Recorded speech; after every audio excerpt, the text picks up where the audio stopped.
It's Saturday night, November 10th, 2018. It's episode 3 of No Bull with Gregory Patrick. Pretty awesome that everybody came to show up and hang out tonight. We got Bevel Maniac, we got Global Cop, Hangman John Ruth, Josh, aka the Truth Seeker. You got Macchiata, Rondon, Soundwaves. That's awesome. I super appreciate it, dude. Hangman John Ruth is one of my good friends on Discord, along with Josh. They're over there, and they're pretty awesome guys. They do a lot of the Trump rallies, man. So every time I watch a Trump rally, I'm doing it with them, and I'm super happy they came to hang out. Pretty big on YouTube, guys. So definitely fun to be doing some metal and doing some politics here with everybody. And tonight, man, it's going to be one of those nights. If you've been paying attention to the last few shows, I've been talking about how it's been really weird for me to see the Boston metal scene in the streets all over the country. I had no idea what the heck was going on, man. I've been asking about it since day one. And I'm not just saying like, oh, this sort of looks like I grew up in the metal scene looking at every weekend. It is literally what I watch going on when I see the Proud Boys versus Antifa and all this other nonsense. And for once, I finally started figuring it out. I actually, I hit the net, I did the research, and I found out some pretty interesting stuff, guys.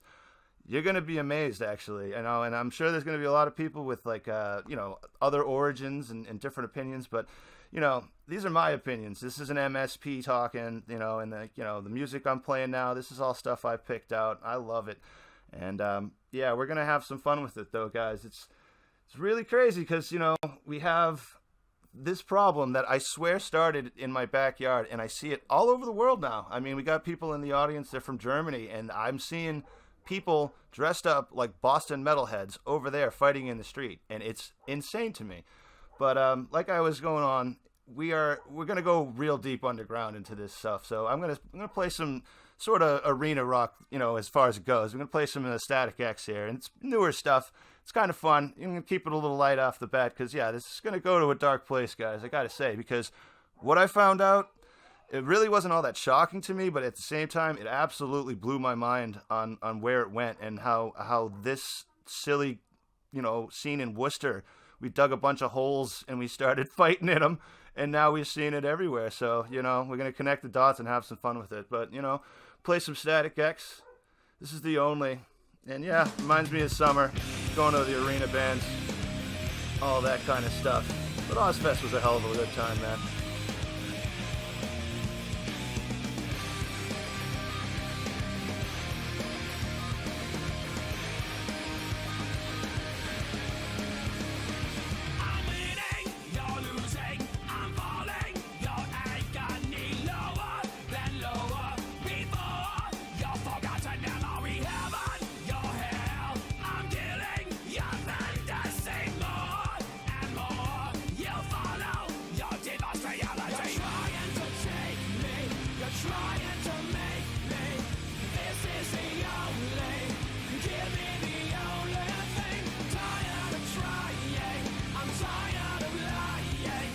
Rondon, he's not a huge Trump fan. I'm a big fan of you though, Rondon. I really am. You're an awesome dude.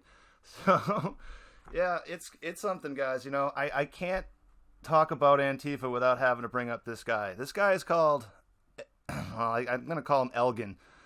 Everybody called him James, and he was a really weird dude, guys. I'm gonna drop in the Wikipedia for it though, because you can't take my word for this guy. He's a maniac, and I don't know what else to say about this guy. He really is one of those people that messes everything up. He started a group called FSU. And now, I can't keep this show clean without talking about this stuff, guys. So I'm going to try to keep my language off of it. I'm not trying to self-censor myself, but the amount of F-bombs I'd have to drop to talk about this would be absolutely insane for any show. So, point being, it's going to be in print, it's going to be in the music, but I'm going to do my best, actually, because for the sake of, it would just be ridiculous. But for all intents and purposes, this will be the one time I say it. This group was called Fuck Shit Up. Okay? FSU. Now, what they were all about is getting revenge on culture itself. This guy, he was like an orphanage. He went to foster homes. He was neglected. He was abused. He was sort of a lost boy, an outcast. I think he was the guy that really started the straight edge punk rock kind of hard, heavy stuff that really freaked me out as a kid, actually, because his way of escaping, I don't really know what happened to him in all the details, but, he was on a rural farm outside of, the cities in Boston. They were growing weed, and I guess they were drinking and neglecting him. They probably didn't love him very much, but obviously this guy had some problems, so he starts a gang, basically, like this. Now, of course, he had lofty goals, okay? He was in what he considered an outcast on every level possible, because he was like what he calls himself mixed race, half Latino, half white, and that's not very uncommon around here. We live on the East Coast, so there's a lot of people like that. So he probably found plenty of people like that, but, who knows if any of them wanted to play identity politics with him back when he was a kid, but didn't really work out for him. But we all sort of rebel against our parents, I suppose, and he rebelled against people who drank, people who smoked weed, people who did drugs in general, and he went from a farm to the inner cities. That sounds fine and dandy, but he wasn't the type of guy that was a live and let live kind of dude. I would say the exact opposite of that. He was one of those guys that said, well, because I don't do drugs, nobody gets to do drugs, and even though he was basically raised by civil rights activists on a rural farm, he had this very authoritarian view of things. It's my way or the highway. I mean, he started FSU.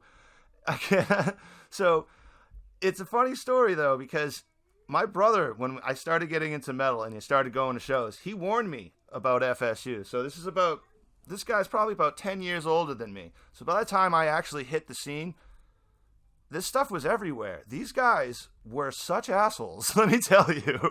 They didn't like anybody but them, and you probably see these guys all the time. And I think kids these days are, wearing some of the symbols, but I got to tell you, these symbols are a little messed up, guys, like there's some metal bands that go into it too, but this is what I grew up seeing absolutely positively everywhere. Everybody wore these patches, and I warn you, this is going to get banned in Germany, but this is what everybody was doing around here. Back in 1980, this is the gang that he started. This guy is crazy, and I don't know, you probably see where I'm going with this, guys, but, please, if you're in the chat, go right ahead, wager a guess. Like I said, I cannot talk about what's going on without showing this stuff, but the Dead Kennedys and all these kind of punk bands are a little weird. Now, I didn't run into a lot of straight edge bands all the time. I'm not going to say I did, because I'm a metalhead. This is a metal show. If you wondered why I don't play punk, guys, this is going to explain that. These dudes are nuts. I'm going to tell you.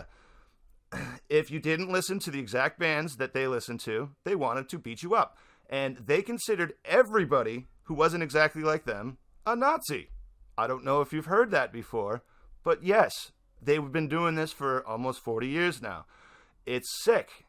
And what they would do, though, is they would go to shows that they didn't like. They didn't like the band. They didn't like the fans. They didn't like the way we dressed. We weren't punk enough. And I mean, you see people all dressed up like, Sid Vicious, and I'm not exactly talking about them. I'm not talking about all punk music either, This certainly doesn't have anything to do with Green Day. It certainly doesn't have anything to do with Blink-182. It's nothing to do like that. But these guys became really everything they hate. They started off like they were actually out, playing Robin Hood. They were robbing drug dealers and giving it to people in the neighborhood. They thought they were heroes. They had these really lofty goals where everything was going to be nice and safe. And obviously that is crazy, and it really didn't work out. Not at all, but I'm going to have to talk about FSU. And trust me, it is going somewhere. But you got to understand, this is my culture. This is Boston. This is what I've grown up with. They always were looking for somebody to fight. And guys like me, I don't know, we just showed up. And I don't say this because I want to be like, I want you to know, like, this should be, like I said, underground. And I'm not, that is a literal thing I'm saying. Like, dig a hole, and these people should be all hanging out in that hole, But, it's only going to get a little darker and a little more metal here, guys. So I'm going to play some Tool, like I said. every once in a while, we all got to hang out at arenas. That was a good time.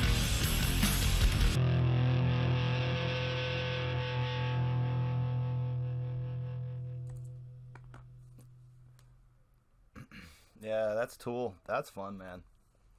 Little things went mainstream like that. And I like talent. I like music with talent. And I'm not going to talk a bunch of crap about some of the punk scenes around here, but I couldn't really get into them because they were a really weird crowd. They used to accuse everybody of all the things that I thought they were. So, if I were to go to a NoFX show and, just hang out and mosh or whatever, just hang out and have a beer, I would probably get attacked because I don't know why, because I don't have the right tattoos or the right patches or something like that. And the weird thing is, like, they would always accuse metalheads of being these elitists, but they had nothing but barriers to entry into their little circles, and if you wanted to get in, it's like you're getting jumped into a gang. I don't really know how else to tell you. But these guys weren't just a bunch of dudes that went to shows. Like, they had an agenda. They would go to these shows and they would sneak in weapons. They would sneak in weird spikes. They would sneak in chains. They would get brass knuckles in there. And they would really do some damage. Like, people would be, as soon as, like, the song of the band, they didn't like the band or something like that. They had to make a stand against whatever cause was going on that day. It was nuts. And again, like, they would target random people. Like, I guess anybody from Finland was apparently an elitist or something. They just certainly weren't, good enough for FSU. So if you liked them, you were a target. And they were nuts like this. Like I said, they thought they were fighting against evil, though. Like I always say, like when I talk about Luciferians, when I talk about all of this weird evil stuff, man, they always think they're the good ones, and the ends justify the means. That's what gets weird.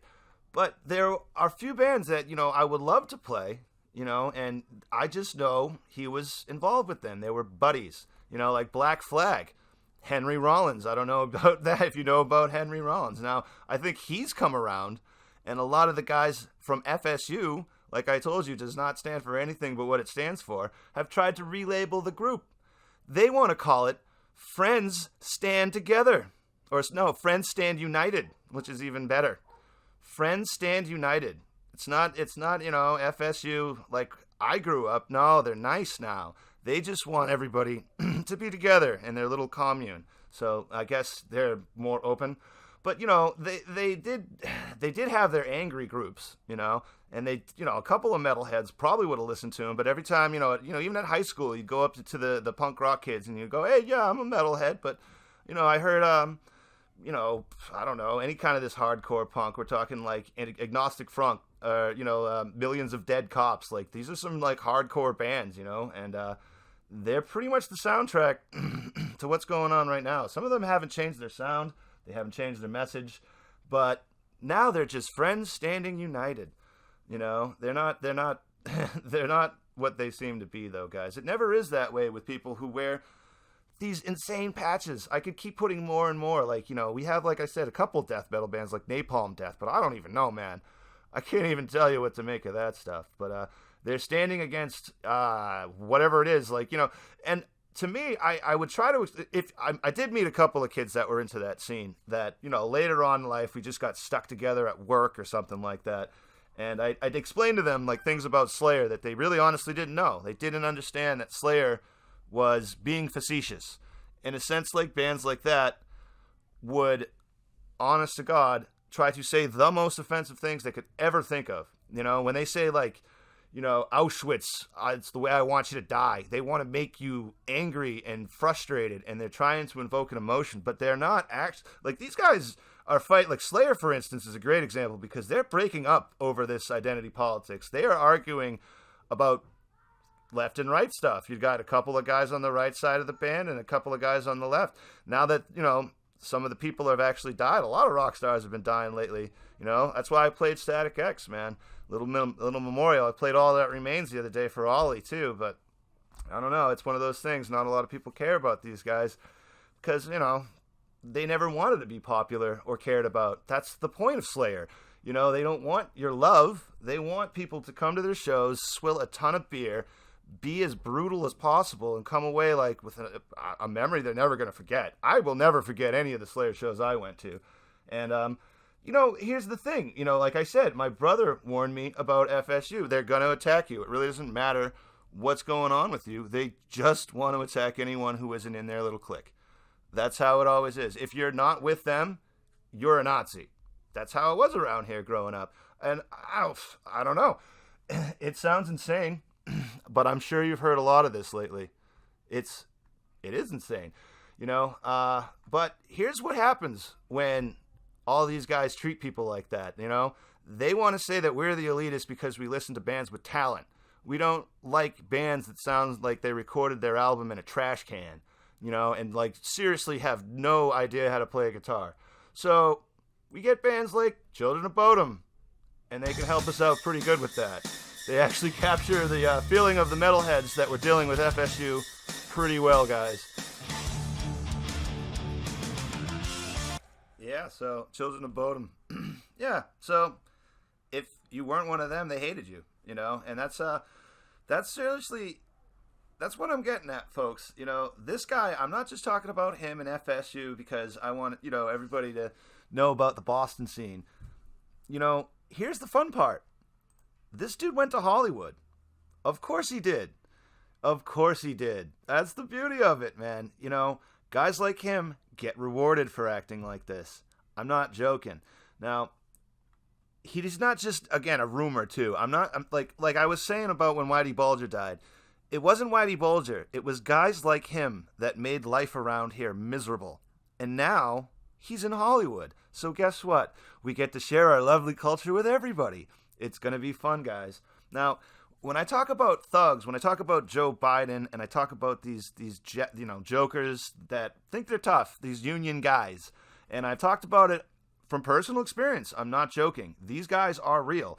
Now they're legit. Now they're not FSU like I know them. They're Friends United, and they're just hanging out, and they're in the music union. So I went in with a guy who owned a bar called Wicked Twisted. I know I'm sure I'm shocking everybody that was the name of my club. But Wicked Twisted was the place. And, of course, FSU shows up. And they want to make sure we're playing the right music. They're pre-approved card-holding bands only. And it's like, dude, what do I even have to do? And you have to give us $1,000, and then you have to hire these sets of bands off this list. And it's like, well, dude, I don't listen to straight edge punk music. I'm not straight edge. I own a bar. I don't want to play straight edge music in my bar because I would rather sell alcohol. That's the point of what we're doing here, bro. We're getting drunk and we're yelling at each other, and we don't need you guys coming around. We just didn't. But again, it's like, of course, immediately after I told those guys to screw, I got, a bunch of bands looking to play the club, and of course I'm letting everybody play for free because I don't have any money. I mean, there's no money in metal clubs, guys. Selling Pabst Blue Ribbon by the pint in a can is really my big get for the night when you hang out with this crowd. Because to me, it wasn't about, the money. I just wanted to keep the doors open and make some money to justify a reasonable hourly wage. It wasn't about getting rich. It was just because, there was no scene here. And in Boston, that was the scene, and it was like a war zone, and I didn't want that at all. But yeah, they keep coming banging down the door, and you can only say no so many times. But yeah, they started sending these completely insane maniacs to my club who, show up without any gear and then have mental fits and want to trash the place because they said, I had a PA, and I'm like, I never have any equipment. I that's literally on the website, man. You bring your own gear. That's the deal. I'm not paying you either.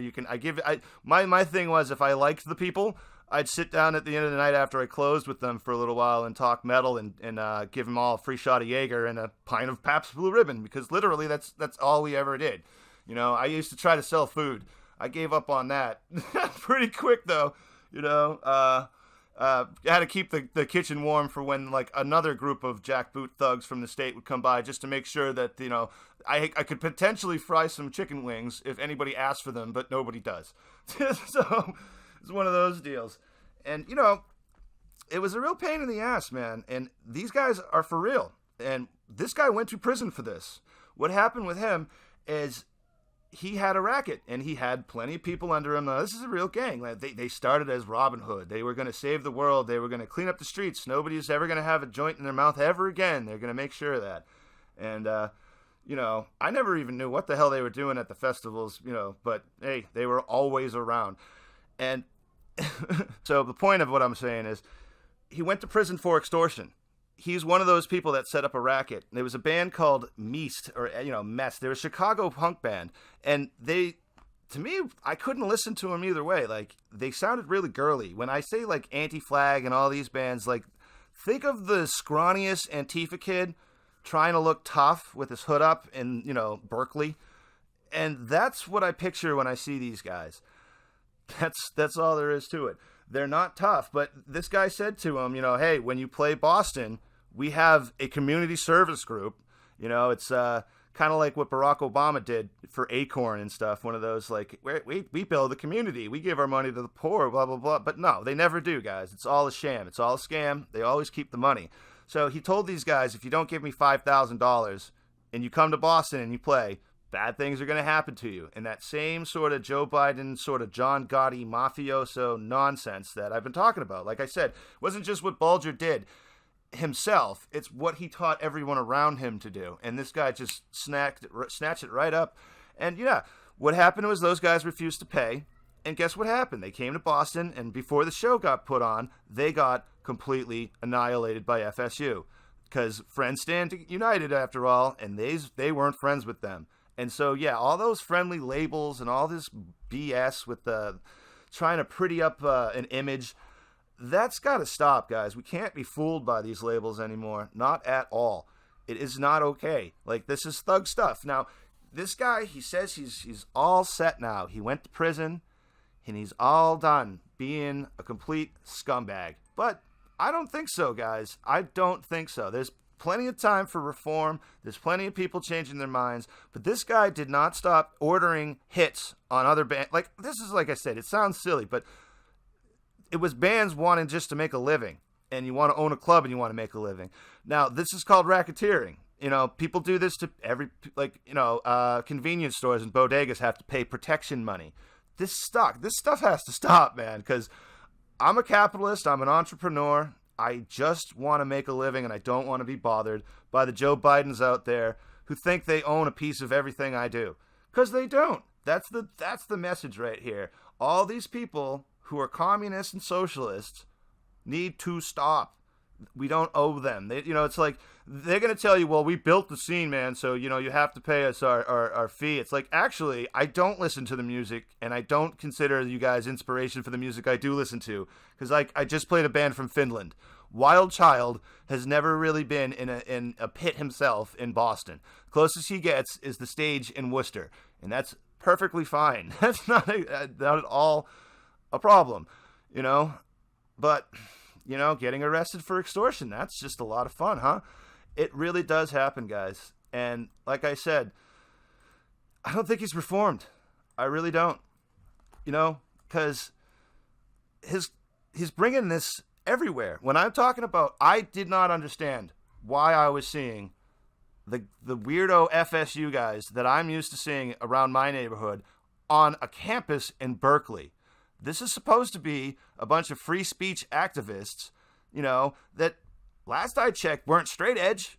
When did Berkeley become anti-free speech and straight edge? Well, this dude moved out there after he got out of prison. I don't know what the hell is going on, but we need to actually recognize this stuff. We absolutely do. Because here we go, guys. I'm going to play something from Devil Driver. I'm not talking about all this stuff because I want you to think I'm a big tough guy. I'm literally telling you how it was for us lost boys out here. And I'm going to read a little bit out of that article so you understand what I'm talking about. But it's going everywhere, guys. You're seeing this in Germany. And you know what? You're not allowed to see the stickers in the origin. You're not allowed to hear the stuff I'm talking about over there unless you're listening in. So good for you, because this shit's going to get real, guys. But hey, welcome to the Boston culture, guys. This is Clouds Over California. It's spreading, dude. So yeah, that's Devil Driver. Those are the guys that used to be in Cold Chamber, and then they decided to play a little more metal, it's good by me. I actually like the metal.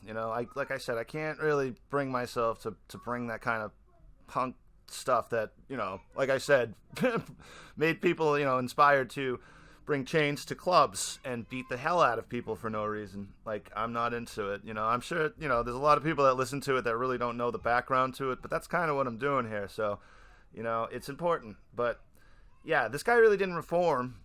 Instead he's basically what I would consider glorifying things, but in a very left-wing sort of way. It's just the way things seem to work around here.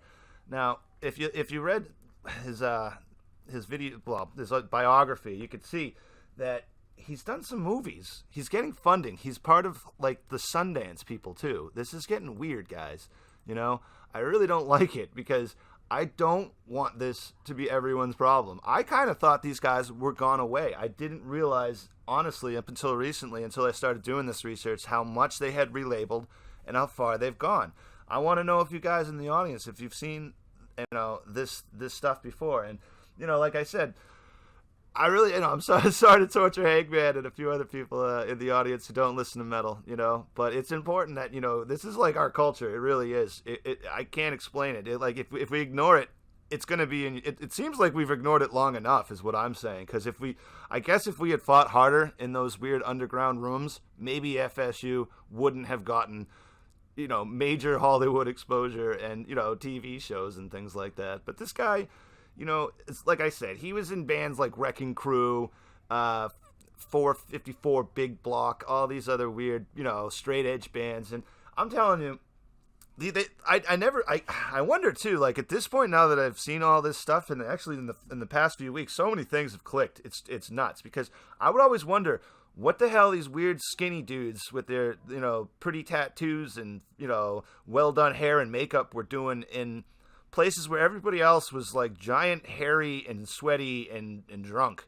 Like, they did not fit in, and I never understood it. I kind of just assumed that the people that were running the show maybe didn't know that, straight edge guys do not want to be around people like me, because again, I haven't always been a father and a calmer sort of adult, I guess, and this is one of the, like, this is, like I said, a lot of things have been clicking lately. I feel like my generation is coming into things now. I look at people like Ruth Gator Ginsburg, and for my whole life I'm like, oh, those are the people in charge, but they're falling and they can't get up, man. They're not doing good. So things are changing, and I guess my generation is starting to come around, and it's gonna get really scary, guys, because we were raised by the state. That's not gonna be good, man. It's really gonna be bad. Like, I really wish this stuff did not spread out of Boston, but if people from Hollywood keep funding this guy, it's going to keep happening. So just think like Little Birds. Little Birds is supposedly his autobiographical thing about him and his buddy who left the suburbs and joined the gangs in Boston. But of course, because it's, the 2000s, we have Justin Timberlake and, Nick Caviezel or whatever his name is. But they change it into two 15-year-old girls running away. It's like, so what the hell did you do? So of course everything has to be female, and the movie didn't do well, I guess, because it didn't work for Ghostbusters. It probably won't work for him either. But yeah, it's like, I don't know. Maybe again too, I don't think that's going to make anybody less encouraged to go and join a gang. It's probably going to encourage 15-year-old girls to think they can join a gang. If you keep telling these stories. And again, if the end of the story is you get film deals, well, I don't know if you're doing it right, bud, So, but I don't think it's going to work out great. He's got, a couple other movies, though. Like, Little Birds was just one of them. He's still making stuff, It's a little nuts. But he's got, and of course, he's got a movie called Boston Beatdown, Volume 2. And if you really want to know where these weird jackboots are coming from, they probably have watched that video, guys. Boston Beatdown Volume 2 is a real thing, and I can't make this stuff up. It is nuts. And like I'm saying, it's Clouds Over California is sort of the lightest way I could tell people that this is probably better contained over here. I just don't wish this upon Germany, for instance. I'm not sure that the police in England, for instance, are going to be able to handle this. It's gonna be kind of interesting. I don't know what they're gonna do, man. They're gonna have to call in like riot squads if people start acting like us. Uh-oh. Yeah, I don't know, man. And again, too, like our parents were, especially our parents from Boston, they were busy doing everything else. They had no interest in their kids. I swear to God, it's just the weirdest damn thing. It's probably why I homeschool and I do all these other things. I'm trying to break these god awful cycles so my kids, again, could totally do very well in Friends Stand United. I'm sure they could be, their heroes. But it's not just his crappy movies, though. This is one of the things that, like I said, it's like the uncanny valley effect. I don't know if you know what I mean. When you're staring at like a CGI picture of a dragon, it's not real because dragons aren't real. But if it looks like crap, you really know it's not real. It stands out, like you notice that things are off. They're wrong, And there's plenty of examples of it. There's optical illusions. There's all sorts of weird stuff. Well, man, I guess we started some fun stuff in the chat, though. We got Vlad. I'm going to give a roll call because we got a lot of people, and I really appreciate, hanging out, like saying Josh and Hangman are still here. Patient Zero came by. We had Canadian Coconut and Claiborne. Sorry about the metal, but I'm going to keep playing it because I really do love it. But, oh, man, so, yeah, I'm going to put this in. Now, when I used to watch Sons of Anarchy, when I say I watched it, I don't really watch TV, guys. And this is why a lot of this stuff went over my head until now. I didn't even know this was going on. It's just like I said, I saw the news footage. I'm like, why the hell is FSU at Berkeley? What the hell is going on? Like, how are they in Seattle, too? What is this? Why is everyone dressing like us? What the fuck is going on? This, like... And again, like I've been complaining the entire time, I need to buy an entire new wardrobe because I never wanted to have a popular look. Like that is sort of the idea. Like I feel like a hipster saying it, but honestly, I don't want to dress like Antifa. What the hell are these kids thinking? I don't know if they realize what they're getting into. But again, they wanted to get some authenticity into Sons of Anarchy. So yeah, they. Hired a bunch of white dude gangbangers.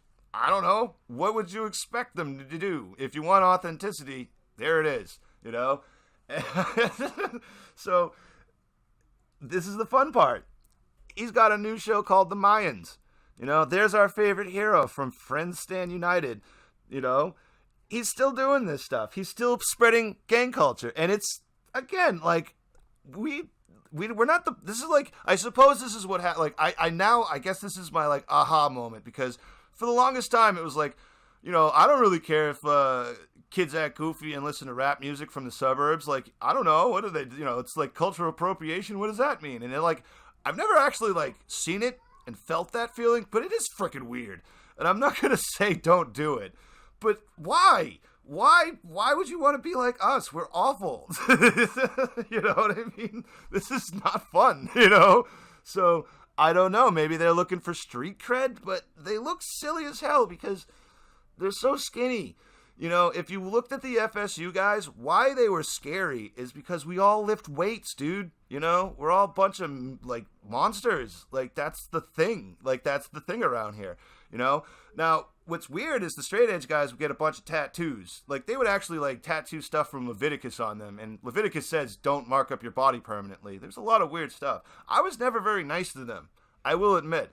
Like, they showed up to fight. And like I was saying before, I didn't realize why they were fighting. I thought they were just animals like me who like fighting. Like, I show up because I knew I could legally fight people there. I'm not joking. Like, that's fun. It really is. It's really fun. I mean, people do MMA. People box. It's not just me. I swear to God, it's not just me. I got plenty of footage of kids doing it too. So, it's a thing. It's our culture. We're here. And like I said, it's spreading because now he's got that show, The Mayans.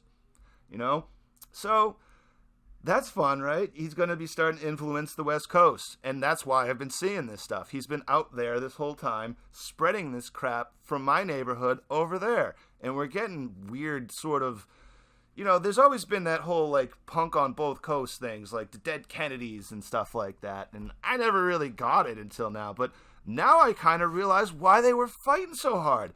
They probably thought I was a fascist or something like that. Even back then, They probably thought I was like some sort of tyrant or something that needed to be defeated. That's why they showed up to fight. I thought they were there to have fun. I'm like, this stuff blows my mind. I don't know, man. But yeah, no, this is crazy. They are crazy. And, you know, I'm warning you, if this doesn't, if you don't recognize it for what it is, what happened with FSU is they stopped robbing drug dealers and giving the money away. I mean, they probably never really did that in the first place, but they might have done it once for PR's sake. They started selling drugs. That's what happened. This is what's going to happen with Antifa. They're going to start doing the same stuff. They're going to be like, oh, well, you know, Ben Shapiro, you want to speak at the Berkeley campus? Well, you got to make a donation to the Right for Democratic Socialists or something like that. I'm not joking. This is what's going to happen. It probably already is happening, but it's got to be more clever than that. Now, a lot of people already play those games. Like, think of the Clintons. That's pay to play all day long. The Clintons are a goddamn nightmare because of stuff like this. It's awful. It is absolutely awful. You know, but I don't know. It's okay to be an activist in some ways, but, you know, we have to recognize that everyone who disagrees with you is not a Nazi, and it's not okay to punch them.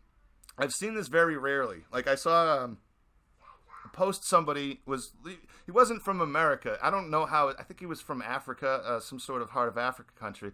But he was saying that anybody who said Trump wasn't a racist would get attacked by him.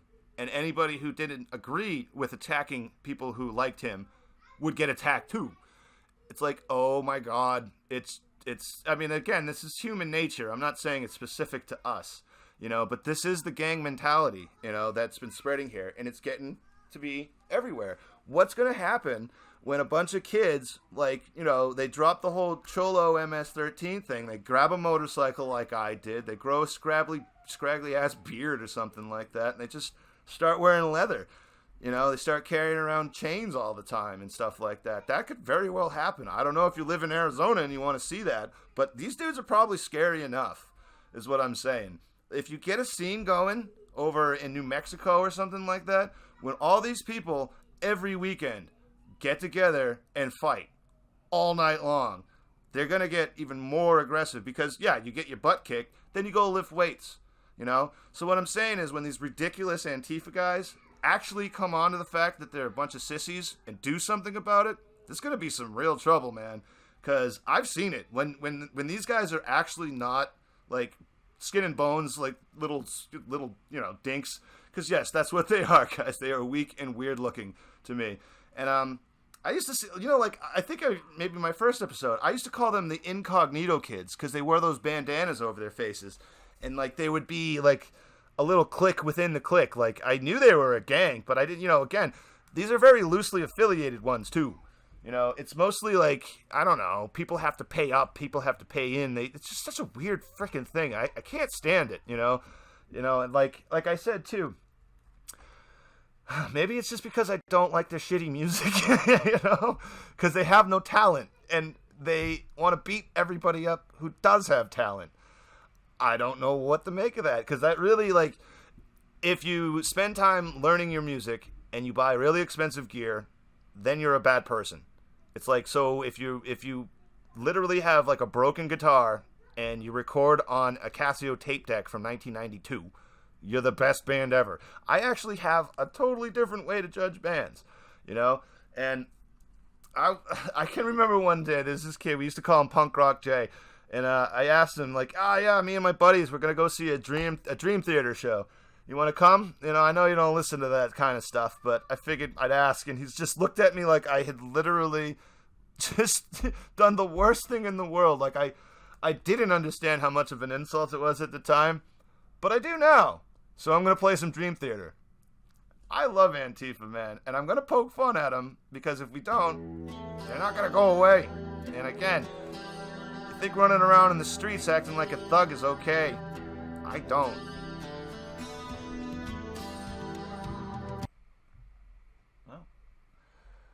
Alrighty.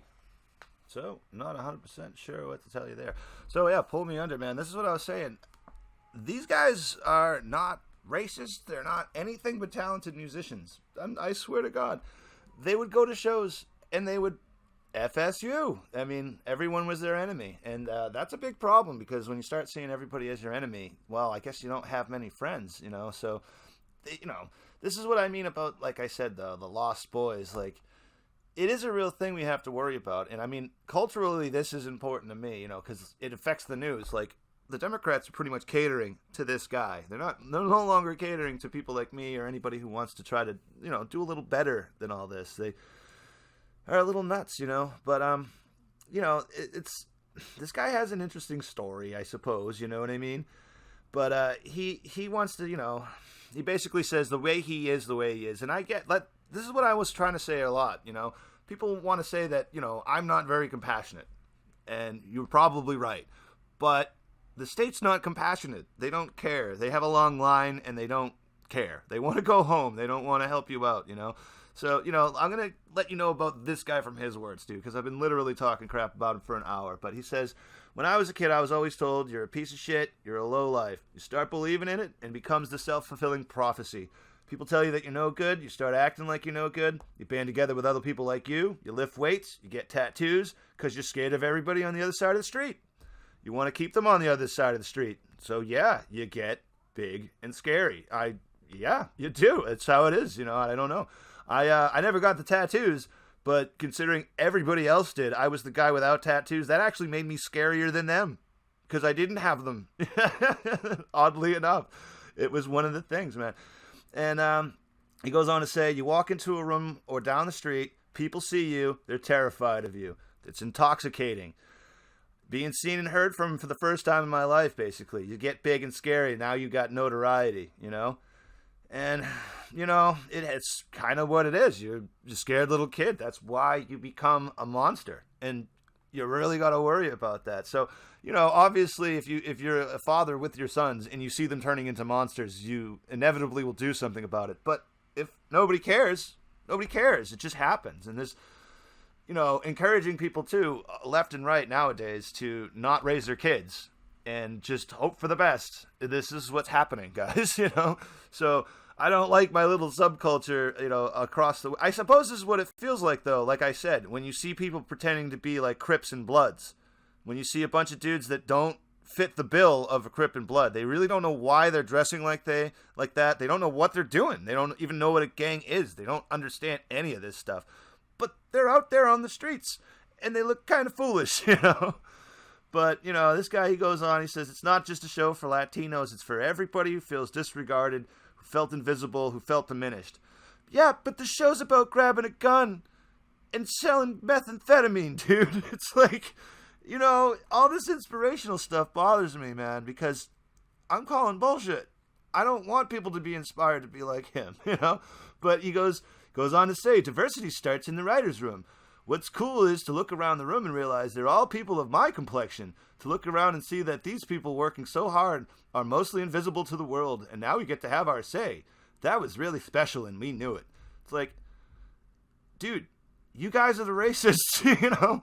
Stop wearing those patches calling everyone Nazis. Like, I swear to God, I'm so tired of people who think in group, group first mentality all day, every day, talking crap about anybody. It's like, they're not going to help it. Like, you know, like, you can't go around calling everybody a fascist and then, you know, act like this. And again, you know, you can't call everybody a racist. And then literally, this isn't a Variety magazine. This isn't like, you know, some rag that I found at a bus stop down in Quincy, you know, like this is like, it's weird to hear this because I don't know, man. He goes on, you know, again too, like, I don't know. I don't really care I never would have noticed. I just probably would have thought he was Puerto Rican or something. I don't know. But around here, none of that shit mattered to anybody but him. You know, people like him. And they were nuts, so we all stayed away from him for the most part.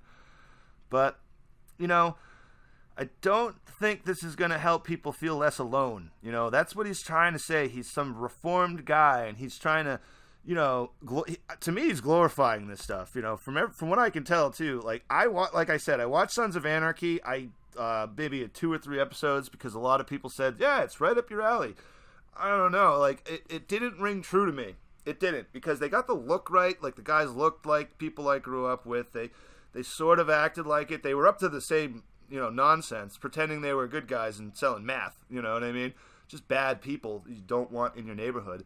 They're around, but yeah, it never ranked because again, it was like scenes too where like they'd all have these weird family hugs and stuff. I'm like, in real life, your dad's probably not there, and if he is, he's wasted. And if he found out that his wife was cheating on him, they wouldn't hug about it. Like, he'd probably do something insane. Like, it was like, so I guess I wasn't the only one to notice that about Sons of Anarchy, though. Because, like I said, it was weird seeing it. I didn't buy it. Like, those aren't real, you know what I mean? I'm like, ain't real bikers. Real bikers don't, They were all too pretty, too, except for the one dude from Braveheart. But, he's awesome. So, I don't know. It was like they were trying too hard. And it just looked too polished. Like I said, it's the uncanny valley effect. So, yeah, he hired this guy.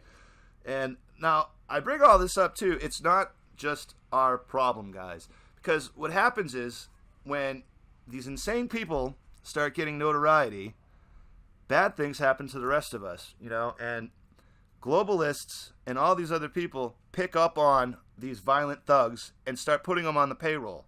It's a big problem. Like I said, it's not going to help anybody to stay out of gangs, to have a show written by an ex-gangbanger, and you know what I mean, like, who literally went to prison for extortion in Boston. That's not good. It's just signaling that this is a good idea. We're going to be able to do it. But who's funding these people is the real question, and I'm going to go out on a limb and say it's the globalists, too, because they definitely fund Hollywood. They fund these shows, and now this is an FX show. So it's not your regular broadcast TV. This is directly going to suburban kids' households. Like, this is a pay channel. It's an add-on, I don't think a lot of, I'm sure FX has some reruns and things like that. But, so, do they really think a lot of people who, I don't know, sell drugs on the Mexican border are, premium cable subscribers? I kind of doubt it, you know what I mean? So, yeah, what is that? SOA? What do you got there, Patient Zero? We got Patient Zero, we got Bevel Maniac up in there, and, yeah, that looks pretty much like a metalhead to me. But, yeah, so, oh, that's from Sons of Anarchy?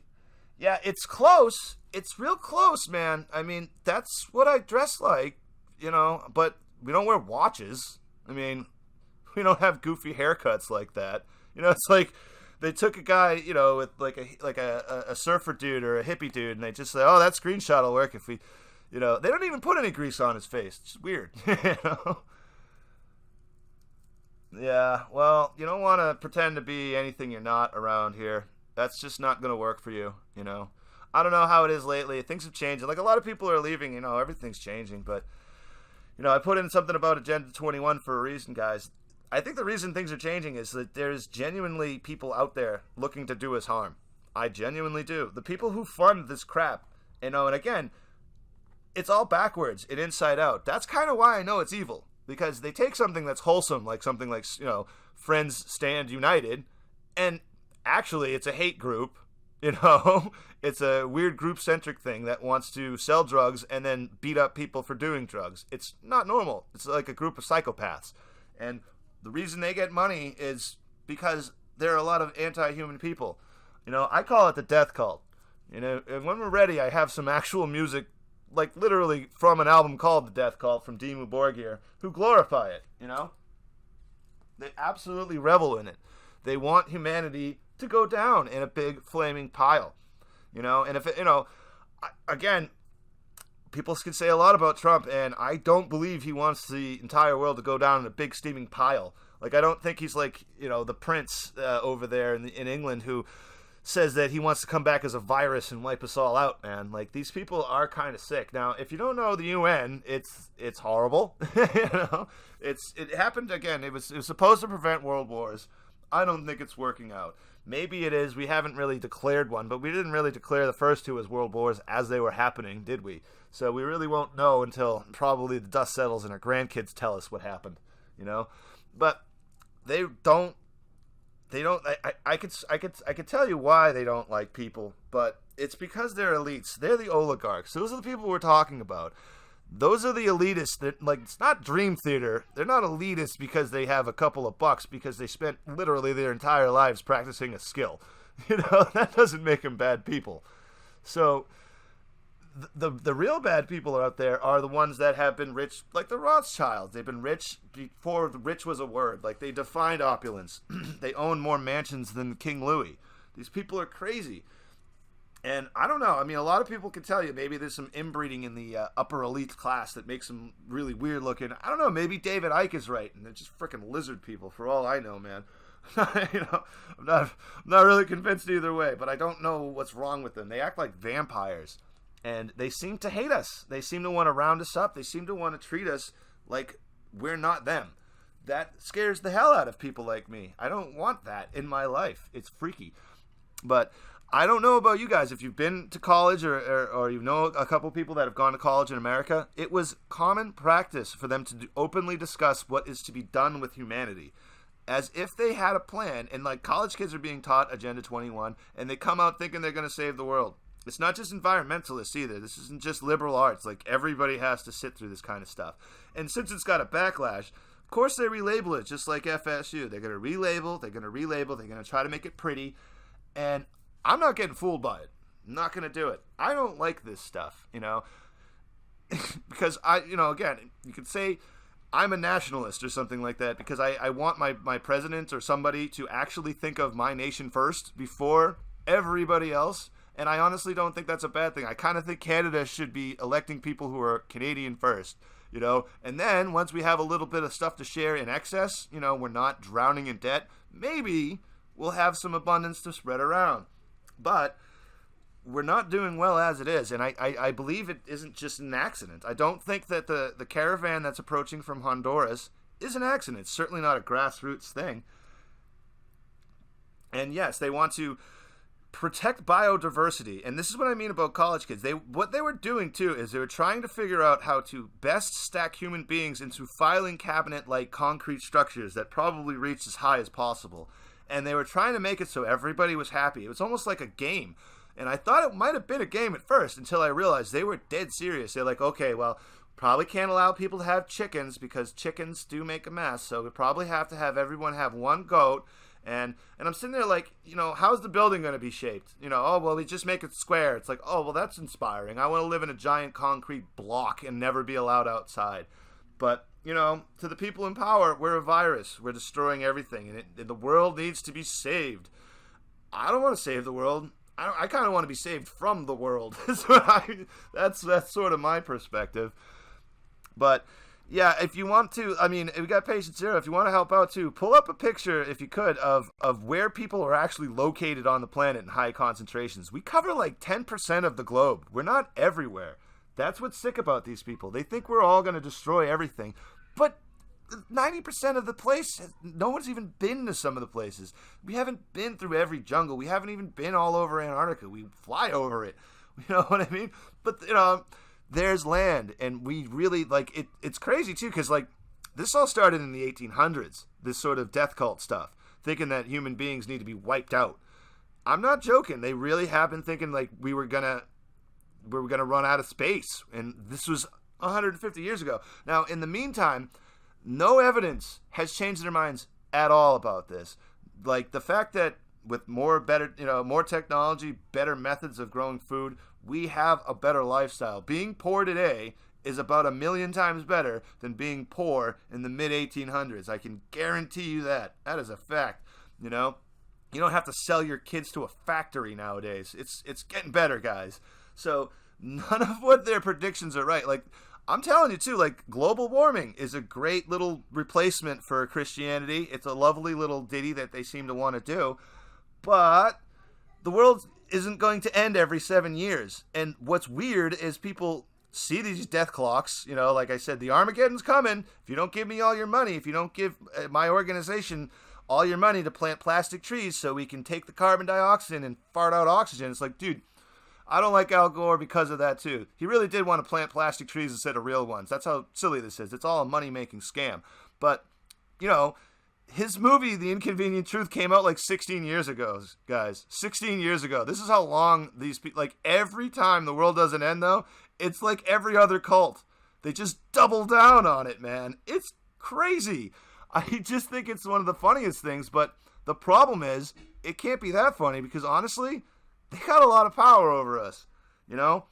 And we talk about this stuff. I know there are people that say no borders, and I'm going to have a libertarian sin right here because I do believe in borders. That's the whole point of a country. You know, it would be fine if everybody, you know, in a utopian world, if the economy of our neighbors was exactly the same as ours. Not better, not worse. I guess we don't need borders anymore. You know, same thing with the social programs, you know. If our social programs matched exactly. So, like, you know, we weren't different countries, in a sense. Then borders wouldn't matter. But, yeah, that's sort of how it works. I don't know, you know. But if you think that we need a global army instead of a national one, all right. But, you know, I can tell you, I've never claimed to be the nicest guy, guys. I definitely would have been the guy, you know, just, I don't know, 5 years ago, if they were like, yeah, you know, jackboots, we're going to pay you $500,000 a year to be this jackboot asshole. We're going to ship you off to Africa or someplace you've never heard of where you don't know anybody or don't really care for, you know, total strangers. You're never going to see anybody ever again. We're going to pay you a ton of money and we're going to go over there. Well, maybe I would have gone, guys. I'm not even joking. It sucks, but it is true. But tell you what, if I was working for the New World Order, I'd be listening to Ministry in my little helmet. So before you invite the blue helmets, you gotta understand what kind of people are gonna show up, guys. You know, if you don't think you need your own army, we're gonna get into that.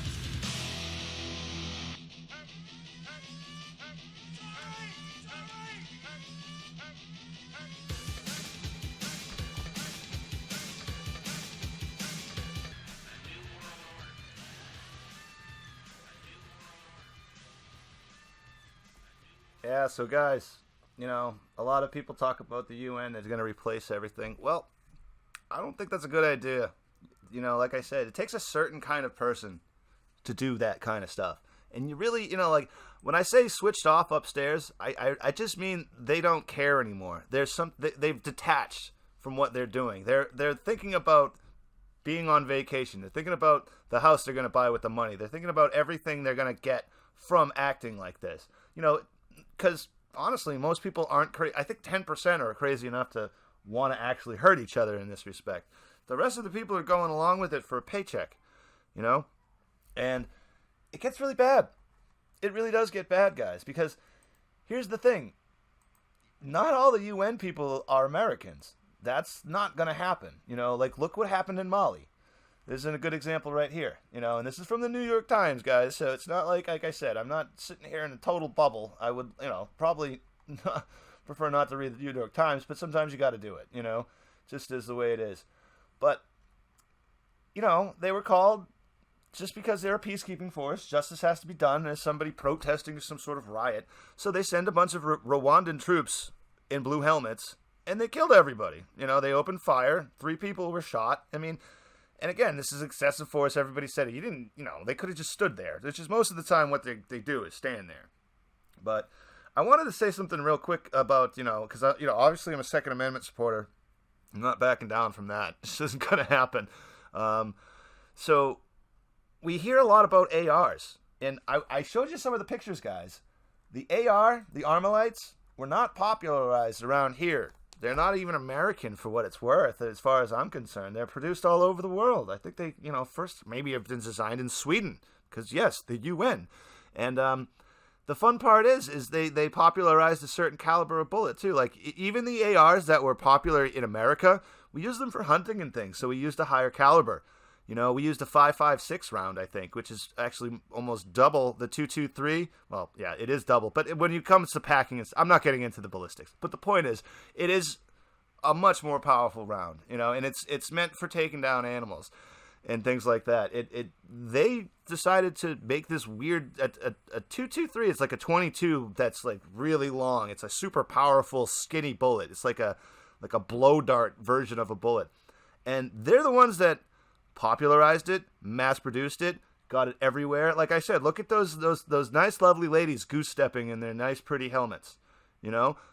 I'm just telling you, like, they were the ones that proliferated that. A lot of people don't know that, but it's true. And, .223 rounds are these little tiny rounds, but they are made to kill people. That's it. That's what they're for. It's the UN that did that, though, guys, is what I'm trying to get at. Those bullets, I wouldn't hunt with them because you'd have to shoot the person or the animal multiple times. And it's not about that one shot takes them down, and it's the humane way to go. We could debate hunting in its own right.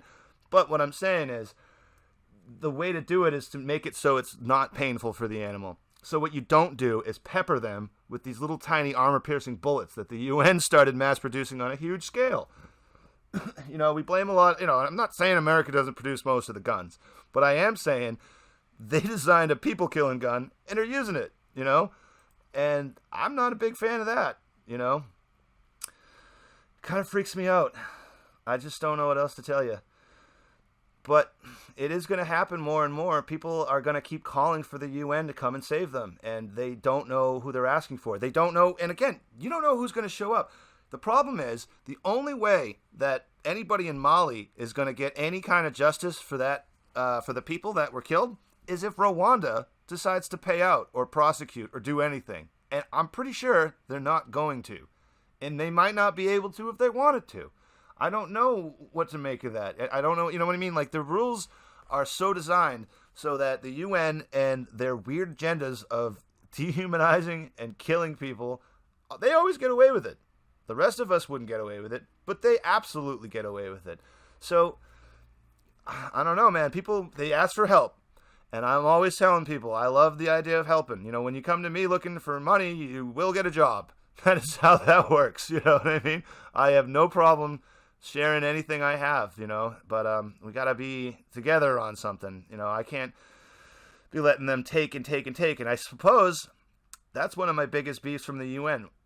They get a lot of the funding from our tax dollars, and we end up borrowing that tax dollars from China. So this is where the world economy is going. It's absolutely insane, and I don't want to pay for it anymore. I don't know about you guys, but it's weird, and I don't like it, So I'm just warning you, though, if you do ask for their help, you probably will get it, And like I said, I don't know if you're ever, if anything bad happens, they're not accountable. Like we talk about, Blackwater and a few other people who aren't held accountable for their weird actions when they're sent over into Iraq and all that stuff. Yes, and I'm on the side that that's terrible. I want all that to end. Very, very much so. Not even a little bit. I really want that to stop.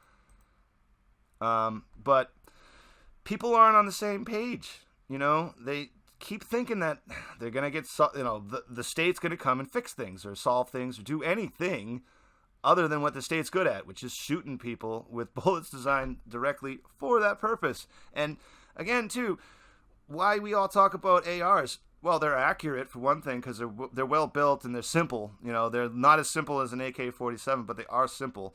And they're very light, dude. They're these tiny bullets. Those are the ones you can load up a magazine with. And they're not, like I said, you're not going to go kill a pigeon with it. That's not how it works.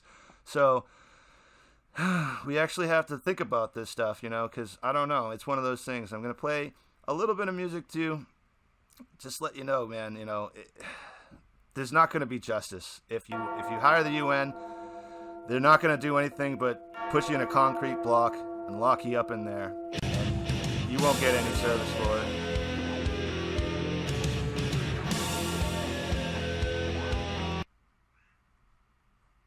Oh, well, that's fun. All right. That link doesn't work right now, guys. So, you know what? Doesn't matter, though. You gotta love it. I got some more music for you, though. Of course I do. That's how it works. I always have something going on. But we're gonna play some Stevie Ray Vaughan. Doesn't make any sense to play it right now, but we're playing it. But yeah, maybe I should just say, I've been talking a lot about moving out of New England, and I'm not trying to complain too much, City's not this, it's not that, but I think it's just because I don't like the weather.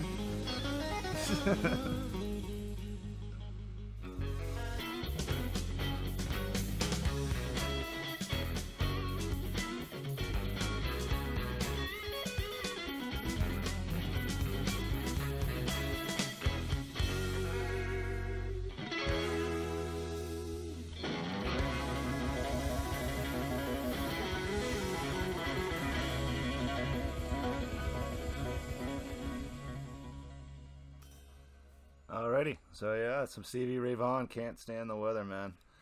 So yeah, I think my computer hates me right now. It really does. And it's probably because I've been looking up all this stuff all week long. I started actually talking about the UN, and now this might be a conspiracy theory, but I'm telling you. Hope everything's coming through okay, guys. But, I wanted to talk more about the death cult, too, because it doesn't just stop with these weird people.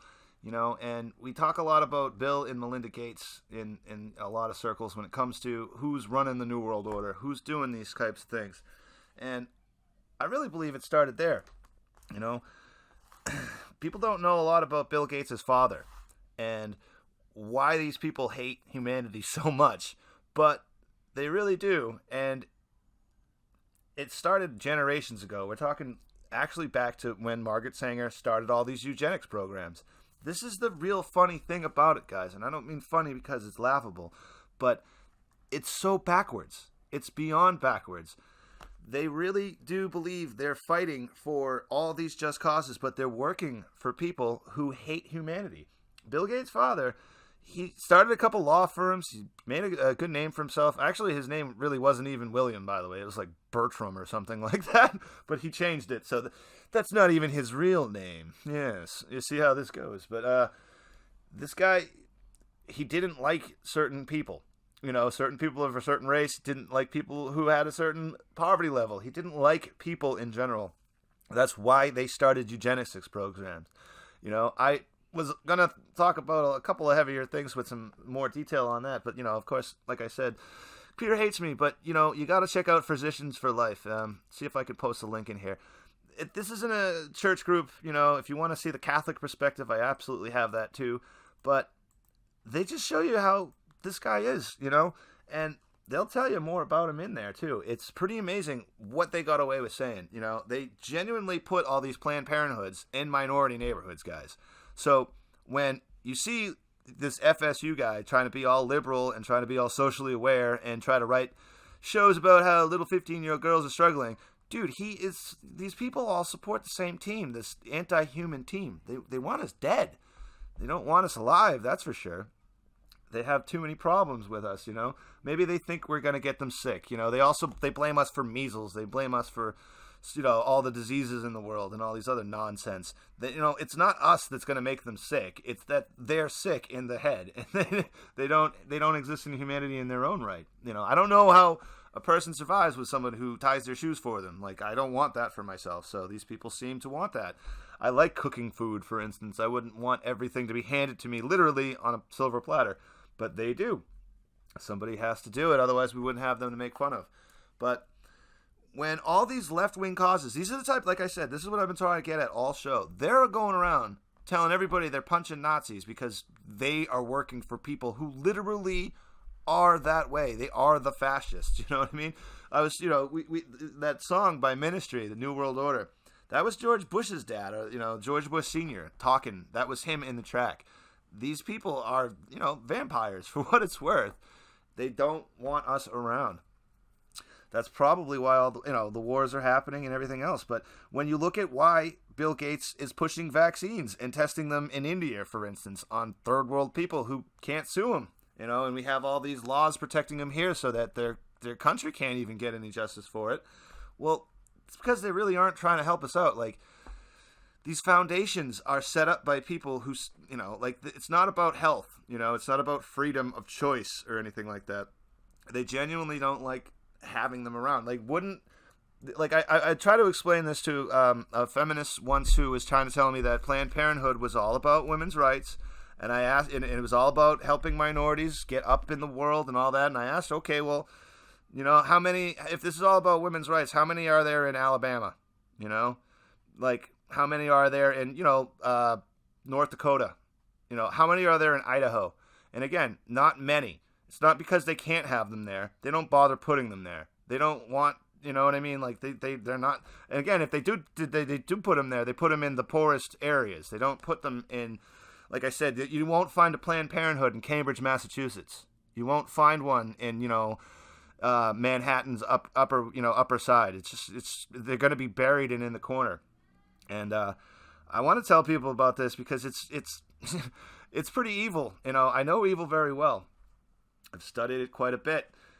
I don't know what a better example is other than these people, and can't allow this to happen. Like I would like it. We talk about Trump all the time. One of my biggest things, if he wants to get reelected, he has to start taking on the UN. He talks about defunding NATO. He talks about defunding these people, but we have to stop doing that. I'm not going to be 100% on his team until he actually does. It's all like Rondon was saying earlier. It is a lot of lip service. He isn't doing it. I want a lot of things from him. I want this kind of madness to end. But again, too, as a libertarian, like I said, when I say I want it to end, I don't want to fund it anymore. If honest to God, there are like competitors to Planned Parenthood that don't have eugenics founders, that don't put all of their operations in like black neighborhoods. There are people out there who, again, will help women like with their health issues. Like there's free clinics for them specifically. I want to expose the lies of these people more than anything. I don't care if you want to say your choice or no choice. It's not exactly what I'm talking about. What I'm talking about is their bold-faced lie and their absolute agenda. These are the people that go to those meetings that Alex Jones talks about, that kind of thing. They do exist. They are kind of scary, and they have plenty of money, And again, I'm on a Microsoft computer. So where'd that money come from? It came from Planned Parenthood. It came from eugenics programs. We don't call it eugenics, by the way, guys, because it came out before the World War, World War II. It was actually pretty prevalent in California, where Margaret Sanger and Charles Darwin and all these other weird people like the Galtons lived. They all had these little pockets. And, I don't like that very much. I don't want to be influenced by those people. It only went out of style because they put it into practice openly, That's the only reason it went out of style, and you can dither about it, but honestly, they just changed the name. It's like you take FSU and you say, well, it doesn't stand for what it stood for yesterday. Now it stands for Friends Standing United. It's like, no, guys, you don't just do that. You can't get away with it. The only reason we let them if they can, or at least even have any option or any hope of getting away with it, is because we don't say anything. We don't call them out on it, I'm not saying go and picket Planned Parenthood, but don't donate to them either. They lie again. They say they give out mammograms. They say they give out all sorts of cancer screenings. They don't. They don't have the machines. See, people will actually call them out on this stuff. It does happen, Not often enough, but, there are groups out there that will sue them under Freedom of Information Act because we pay for their services. It's their tax money.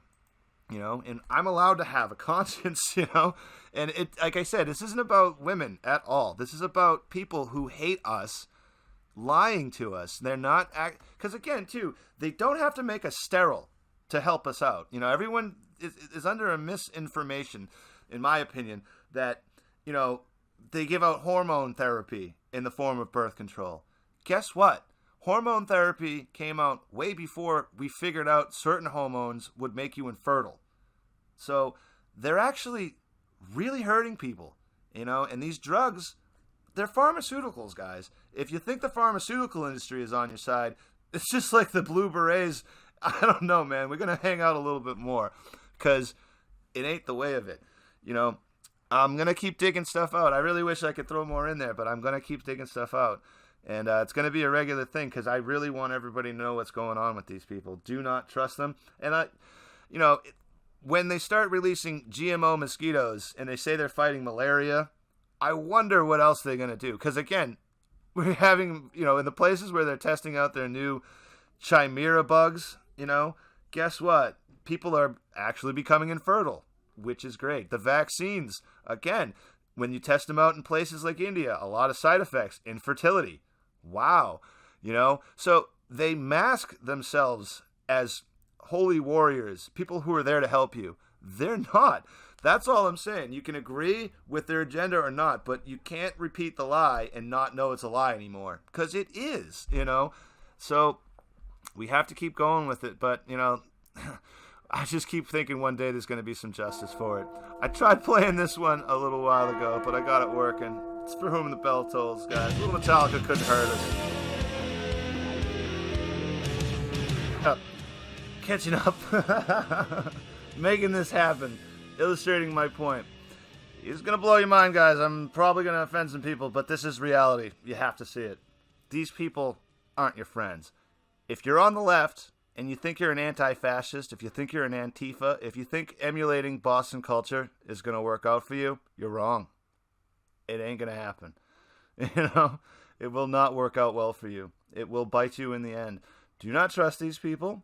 They are not your friends, There's plenty to talk about Margaret Sanger. If you don't want to believe that picture, go look up the Negro Project. Sorry to have to say it, but you should look it up. Because if you don't believe that she hates people, well, she does. And she doesn't want to get rid of everybody. And it's a fact. These are facts, You can't really do much about it, except just move on. Actually stop the process. Stop hurting people and stop, like I said, if your side says that we have to kill people in order to save them, you might want to take a step back. If your side says we can't tolerate anybody else's view because those views are fascist, so we have to beat them up, something went really wrong, dude. You can't let people, if people around you are talking like that, do your best to try to talk some sense into them, because it's called cognitive dissonance. They're trying to believe two things to be true that are on complete opposite spectrums of the truth. Now, that's technical babble, but it means that you can't believe the sky is blue and it's red at the same time. I'm saying, like, in general, you can't believe it's daytime and nighttime. It's one or the other.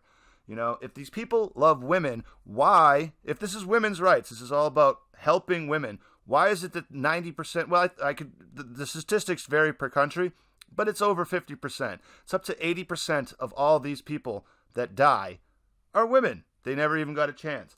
And, I talk about all this, lifting weights, all this stuff, and, being a guard and all these other things. Well, it's because you don't want to be scared, one thing. That is a fact. But you don't want other people to be scared either. You really don't. You want to protect them. You want to protect the people who aren't strong, And I've got to say, the best way to do it is tell them not to hurt themselves in the first place. Don't let them believe in this stuff. Don't believe that these wicked eugenics people, these blue berets, these FSU nutbags are the good guys. They're out there telling people to hurt each other. What? We got a little bit of somebody came in and say hello. But it's very interesting how things panned out. And we got to dig down into the roots of this stuff. Like, this has been my entire life. I've watched these anti-fascists be born and grow up. And like I said, they were a little older than me. So by the time I was leaving the scene, their kids were coming in. Their kids were coming in just like Dad did, dude. This is a cycle. And it's a cycle of lies, I don't know what else to tell you. It's one of those things. Like, the Democrats were the Klan, guys. They were the ones. The Republican Party is not the old party of all the weirdos from back in the day, the Whigs or something like that. No, they're the people that were, like, started to fight the Klan, to fight these evil Democrats that were out to hurt people. So being on their side and saying you're the good guy, it doesn't fly to me. I'm not saying the right's the good guy, but I'm definitely saying they are not. They are evil. And they do not have your interests in their heart. And like I said, if they have to lie to you, we showed it with these elections more than anything. Project Veritas went in again, and I'll talk about Project Veritas. I'm the only one who's ever been a part of their undercover stings that I know that is on the radio saying they're awesome. I agree with them. I looked into what they were saying, and they were undeniably correct. I don't know if you know anybody else that thinks that way. I'd like to meet them, But I certainly can vouch for that. That is just my reality, So, I don't know. We're coming to the end of the show, guys. I really hope I got a point across. I hope I told you, I certainly learned a ton this week. And like I said, I need to watch more TV. I'm going to have to watch the Mayans now because, great, a bunch of Boston guys going to the Southwest where my wife's from. This is my kids we're talking about. Oh my God, what is the cool guy going to look like to them? It's going to be halfway between me and a cholo. And I swear to God, it's the weirdest damn thing in the world. But it's happening, whether I like it or not, But I'm going to fight it at home. I hope everybody else does.